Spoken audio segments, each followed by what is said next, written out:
Alright guys, in this video, I'm going to break down how you find winning keywords that are high intent while knowing which keywords to avoid and at the same time properly structure out your ad groups, as you can have the best keywords, but if your ad groups are not properly structured and your ad copies do not reflect what you're targeting or what the search intent of your ad group ad keyword campaign is, you're not going to see actual results or get any leads whatsoever.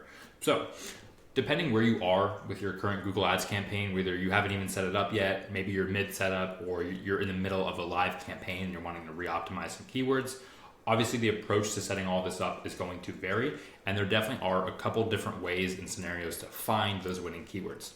So I'm going to start with the basic, which is just using the Google Keyword Planner to actually find our initial keywords, sort out our best keywords by search intent, find a couple negatives, pick those out, and then from there we can talk about utilizing like search terms and keyword refinement and all that good stuff.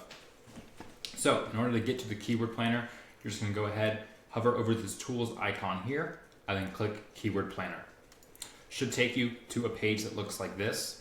Now in this example, I'm just going to pretend I am a landscaping company in Dallas. All right. So within this Keyword Planner, the first thing I want to do is I want to change this location here that says United States or wherever you are to the area I'm servicing. So I'm in Dallas, so I could probably cover the Dallas County, right? The Dallas-Fort Worth County. So I'm basically going to tell Google, hey, this is where I'm servicing, or this is where I plan to advertise. Please use data for this specific location when pulling keywords. Now, before we jump in and start, searching all these keywords and trying to come up with new ideas, I want you to open up a Google Sheet or something like this. I always like to organize my keywords and negatives in a Google Sheet from scratch just to visualize it, and that way it can kind of easily copy and paste. Especially when you're hopping between tabs, it's going to make a lot of things easier. So I'll have a couple columns for a few ad groups, and then I'll have a column off to the right side where I just drop all my negatives. So sticking with the example of being a landscaper, we can stick with the simplest, right? Landscaping, right? So one of the searches people are going to have for looking for a landscaper in Dallas is going to be landscaping. So ad group 1 is going to be landscaping. And we're just going to use common sense here initially to think of a couple keywords and a couple ad groups. Okay, ad group number 2. What's another service I offer as a landscaper? I offer leaf removal. Now, we're not going to advertise leaf removal in the landscaping ad group because it has a different search intent, right? Someone searching for leaf removal in Dallas wants to see an ad specific to leaf removal. So we're going to go ahead and show them that throughout a leaf removal specific ad group. So ad group 2, leaf removal. Pretty simple. Now let's go ahead and use some common sense and think of a couple keywords, right? So for landscaping, probably the easiest, most generic stuff you're going to think of, right? Landscaping near me. You got landscapers near me. Can't type today. Dallas landscaping, Dallas landscapers.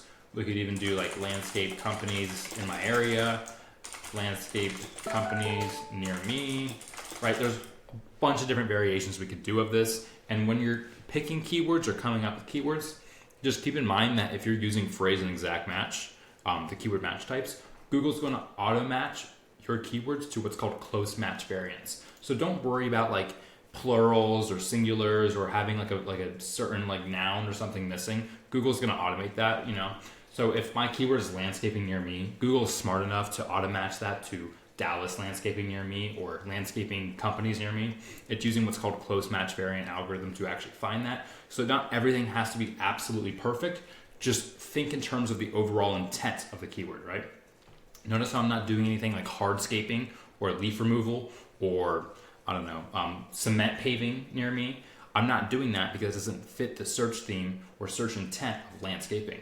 Now, if we were to do leaf removal, pretty much same thing, right? Leaf removal near me, leaf removal near me, leaf removal Dallas, and we can keep on going. So lay out a couple ad groups, right? Get a couple themes, think in terms of search intent, and then lay out some generic common sense keywords. Now, let's go back and use our fancy tool. All right, so landscaping is the first one to start with, right? So we can go ahead and do Dallas landscaping. We'll put in landscapers near me. And I think that's good enough for now. Go ahead and click Get Results, and we'll be able to see a whole pool of information regarding those keywords and other relevant keywords. So if we see here on the top left, these are the keywords you typed in and provided to Google. It's going to tell you all sorts of data that's important. You want to know the monthly search volume, right? It's important to know how many on average average monthly searches there are for keywords, right? If your keyword only has like 10 monthly searches, there's no use in targeting it, right? Obviously, landscaping is going to be pretty high volume. A couple of these columns you can probably ignore, but the competition is also going to be important, right? So it's pretty obvious that landscapers near me, that keyword or generic service on Google Ads in Dallas, is going to be pretty high competition. There's a lot of landscapers in Dallas going after Google Ads or vice versa, right? That's basically what it's telling you. Where a couple of these keywords are maybe less competitive. So Google's recommending keywords like lawn care or landscaping services, landscape designers. See how these are different variations of keywords, and some are actually different services or intents, right? Like lawn care, designer, sod installation. Those are all different services entirely, but this is good. We're generating new ideas. And then next we can see our top of page bid range, low and the high range. This is kind of like Google showing you what your average cost per click is. Now, obviously these are some pretty, big differences, right? $4 to $18, $2 to $10. I have a couple other videos where I break this down more in depth, but for now, and especially when you're just looking through keywords initially, just take like the average or in between number of these two, right? So if this says 4 and 18, just think like, okay, maybe somewhere around like $8 to $12 I'm gonna be paying per click, right? Kind of right in that middle range. And that's something you wanna be aware of. If you can't afford certain keywords, you wanna avoid them. Like for example, this one here says it can get up to 20 bucks. So maybe landscaping companies near me isn't the best keyword to use if I'm on a lower budget. And we can talk about this in another video. And of course you can set max bid limits to make sure you don't spend more than $7 per click and all this stuff. But for now, we want to find keywords, right? So pretty simple. I have my Google Sheet here. I would just kind of find keywords I like, copy and paste them into my Google Sheet. So landscaping services near me, I think that's pretty relevant to the landscaping ad group. So I'll go ahead and copy that guy over. Landscaping companies near me, we can go ahead and copy that guy over. If there's any others, obviously lawn care and yard maintenance are also good keywords, but I'm gonna put that in a separate ad group. So let's go ahead and create a new ad group for lawn care. I'll go ahead and create it as number 3, just because lawn care can kind of be a different intent. That can be people looking for like lawn mowing and just kind of like more basic stuff like that. Whereas landscaping is a lot more, generic. So lawn care and yard maintenance to me is pretty much the exact same thing. So I'm gonna kind of put those in together here. And you can see I'm just using the Google Keyword Planner, just going right back and forth, finding keywords that I think are good and putting them in their appropriate or relevant ad group. And of course we can see here like sod installation. Maybe I go, oh, that's a good idea. I wanna go after sod installation. Let's go ahead and add that as its own ad group because sod installation is completely different. But I don't know what keywords to use for sod installation. I don't even know what to start with. So easy, I'm gonna do the same thing. I'm gonna do a new search for sod installation and I'll create a couple variants of it just to give Google an idea of what I'm looking for. And then I'll click get results.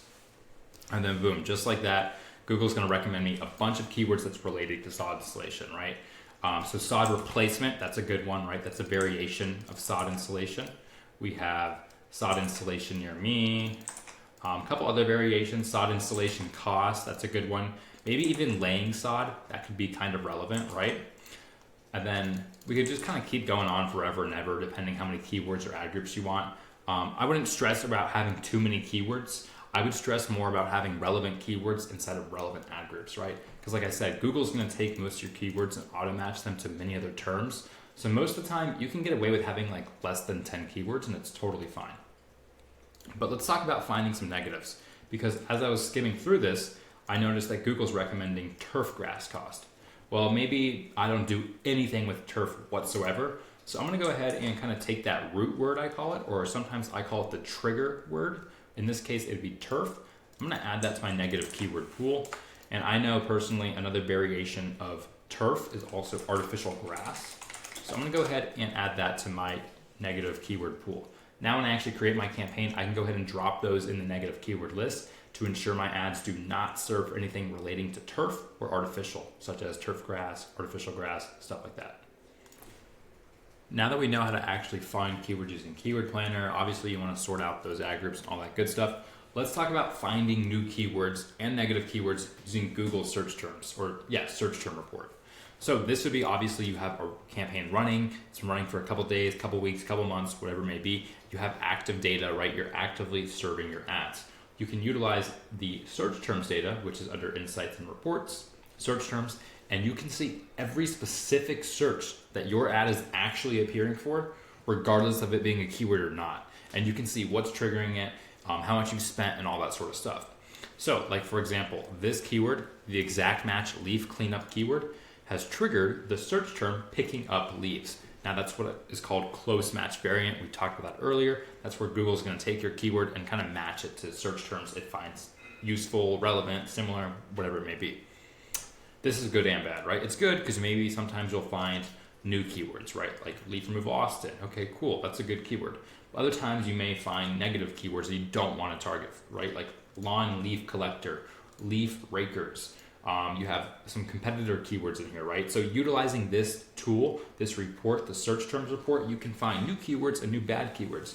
So going through this, I would already know I don't want to target people who are looking for leaf collectors or rakes or other competitors, other landscaping companies. So I would probably negate these or add them as negative keywords. And then, scrolling down more, there may be some other good keywords I want to include. Like maybe I do want to include sod installation Austin.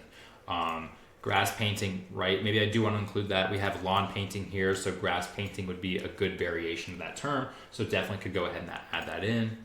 I see affordable landscaping services. While that is a good keyword, maybe me or my client doesn't do affordable, cost-effective, cheap work. Maybe they're like a more premier luxury landscaping client, and they just don't want to appear for people looking for cheap and affordable work. So I could go ahead and negate the term affordable to make sure my ads don't appear when people are searching for stuff like that.